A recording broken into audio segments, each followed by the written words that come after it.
Sa likod ng kamera at malalaking stage, may mga Pilipinong celebrity na hindi lang sa talento humuhugot ng applause, kundi sa taus-pusong malasakit para sa kapwa. Sila ang mga artista na sa gitna ng kanilang kasikatan ay piniling maging sandigan ng mga nangangailangan. The Philippine Showbiz List presents Humanitarian Filipino Celebrities, Sino-Sino Sila? Rosa Rosal.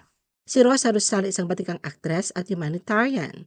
Sinimulan niya ang kanyang karera sa pag-arte noong huling bahagi ng 1940s. Noong 1950, sumali siya sa Philippine National Red Cross bilang volunteer member ng blood program. At noong 1965 ay nahalal bilang miyembro ng Board of Governors. Isa siya sa mga nagpasimula ng mga bloodletting activities sa iba't ibang paaralan at military camps. Malaki rin ang naitulong ni Rosa sa paghingi ng suporta mula sa mga leader politiko at iba't ibang foreign embassies. Itinatag din niya ang Women's Crisis Wing sa loob ng Red Cross na tumutulong sa mga dalaga at mahihirap na buntis at nagbibigay din ng tulong upang makahanap ng tahanan para sa mga batang hindi kayang alagaan ng kanilang mga magulang. Hindi lamang sa likod ng kamera naging public servant si Rosa. Naging host din siya ng dalawang public service TV shows na Damayan at Kapwa Ko, Mahal Ko. Dahil sa kanyang panghabang buhay na paglilingkod, ginawaran siya noong 1999 ng Ramon Magsaysay Award for Public Service. Noong 2006, iginawad naman sa kanya ni Pangulong Gloria Macapagal Arroyo ang Order of the Golden Heart na may posisyong Grand Cross bilang pagkilala sa kanyang pambihirang public service at dedikasyon sa Red Cross. Pumanaw si Rosa noong November 15, 2025. Lea Salonga. Si Lea Salonga ay pinili ng Johns Hopkins Bloomberg School of Public Health, USAID at Population Center Foundation na kalaunan na naging Philippine Center for Population and Development upang pamunuan ang Philippine Young People's Project, isang kampanyang nakatuon sa kabataan. Itinaguyod rin ni Lea ang programang Dial a Friend, isang hotline na nagbibigay ng confidential counseling sa usaping mental health, relasyon at contraception. Matagal na rin kilala si Lea bilang vocal advocate ng LGBT equality.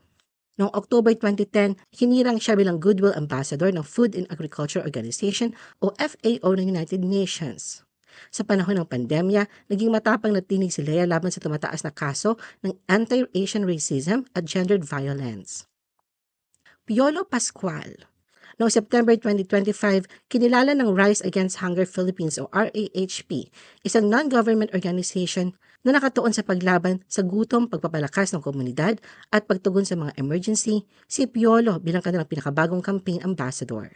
Bagamat edukasyon ang pangunahing advocacy niya, mabilis siyang nauunawaan ang mas malalim na ugnayan nito sa nutrisyon. Kim Chu. Naging aktibo si Kim Chiu sa mga disaster relief efforts sa pamamagitan ng Philippine National Red Cross at Sagip Kapamilya. Noong 2012, pinangunahan niyang isang relief operation sa Marikina at naging malaking bahagi rin siya sa pagtulong sa mga biktima ng Typhoon Yolanda. Bukod sa pamamahagi ng pagkain at inuming tubig, nag-organisa rin siya ng week-long clothes auctions upang makalikom ng karagdagang pondo para sa mga nasalanta. Noong 2013, lumabas ang balita na regular din niyang tinutususan ang Isla Pulo, isang mahirap na komunidad na may 1,000 na residente sa Manila Bay. Kamakailan, ipinakita muli ni Kim ang kanyang malasakit nang mamili siya ng construction materials para sa mga nasalanta ng lindol sa Cebu. Alden Richards. Si Alden Richards ay ang nagtatag ng AR Foundation Inc., isang programa ng scholarship na tumutulong sa mga kabataang kapos sa buhay upang makapagtapos ng kolehiyo. Nagsisilbi rin siyang miyembro ng Mowell Fund Inc. Board of Trustees mula 2023 bilang Global Ambassador ng Overseas Workers Welfare Administration o OWA. Ibinibigay niya ang kanyang plataporma upang maitaguyod ang kapakanan ng mga overseas Filipino workers. Bukod dito, nagsagawa si Alden ng iba't ibang benefit concerts. Noong 2014, itinalaga siya bilang Habitat for Humanity Ambassador para sa Pilipinas. Matapos niya makilahok sa Philippine Red Cross para sa 2015 Nations Blood Drive, muli nag-donate ng dugo si Alden para sa Kapuso Foundation Bloodletting Project kasama ang Red Cross. Naging ambassador din siya ng kampanyang End Tuberculosis ng United States Agency for International Development o USAID. Noong April 2025, sumali si Alden sa Run to Share 2025. Marian Rivera. Si Marian Rivera kasama kanyang asawang si Dingdong Dantes at may tulong mula sa Yes Pinoy Foundation, Philippine National Red Cross at Philippine Marines ay agad na tumugon sa sakuna nang bumagsak ang ulan ng Typhoon Ondoy noong 2009 sa Cainta, Rizal. Bukod sa pagiging volunteer sa GMA Network's Telethon, Aktibo rin siya nag-repack ng relief goods para sa GMA Kapuso Foundation.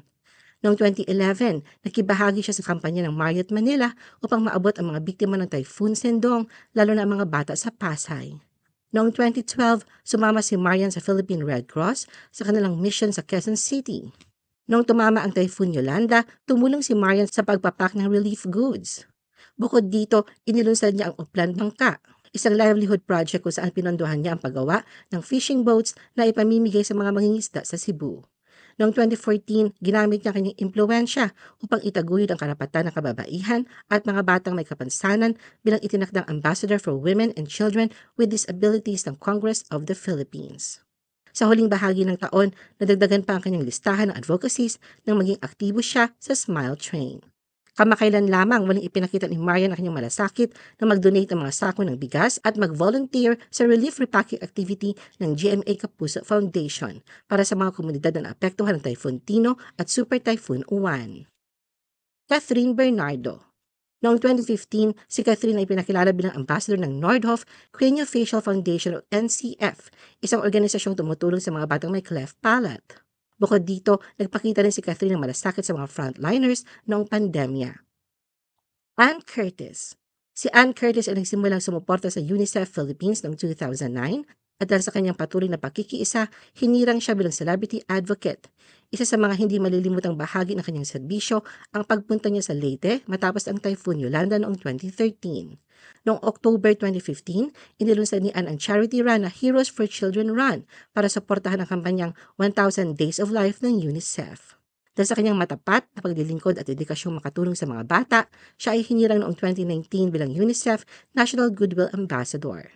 Pinatunayan pa niya ang kanyang malasakit noong 2023 na matagumpay siyang makatakbo sa Tokyo Marathon at makalikom ng 2 million pesos para sa kanyang fundraising drive bilang ambassadress ng UNICEF. Heart Evangelista. Si Heart ay walang sawang tumutulong sa kapwa sa pamamagitan ng kanyang foundation na Heart Can, na layong tumulong sa mga batang may respiratory diseases. Mula sa pagkakatatag nito, aktibong nakatulong ang kanyang foundation sa libo-libong batang may special needs na nagbibigay ng pamatagalang suporta at pag-asa. Bukod dito, sinusuportahan din ni Heart ang Balikan Thalassemia para sa mga batang may bihirang sakit, Corridor of Hope para sa mga batang may cancer, at ang Cerebral Palsy Association of Sorsogon. Bukod sa healthcare advocacy, isang LGBT ally si Heart at ginawaran ng Lagablab Network's Equality Champion Award sa Pilipinas. Noong 2024, pinalakas pa niya kanyang civic engagement nang tanggapin ang posisyon bilang head ng Senate Spouses Foundation. Si Heart ay nag-donate ng 1.5 million pesos profit mula sa kanyang hand-painted bag. Chris Aquino. Ang Queen of All Media na si Chris Aquino ay kilala hindi lamang bilang isang tanyag na celebrity product endorser, kundi bilang isang philanthropist na aktibong nagsusulong ng lupus awareness, children's rights, LGBT rights, culture and art appreciation, freedom of expression at democratic reforms. Noong 2011, tinanggap niya ang alok ng United Nations High Commissioner for Refugees na maging honorary patron. Nagbibigay din siya ng suporta sa edukasyon sa pamamagitan ng Aklat Gabay Aruga tungo sa Angat at Pag-asa Foundation o AGAP, kung saan nag-donate siya ng mga classrooms at nag-sponsor ng feeding programs. Sharon Cuneta. Ang megastar na si Sharon Cuneta ay nag-donate ng 5 million pesos sa Aboitiz Foundation at karagdagang 5 million pesos sa ABC Channels 5's Foundation para sa mga biktima ng Typhoon Yolanda.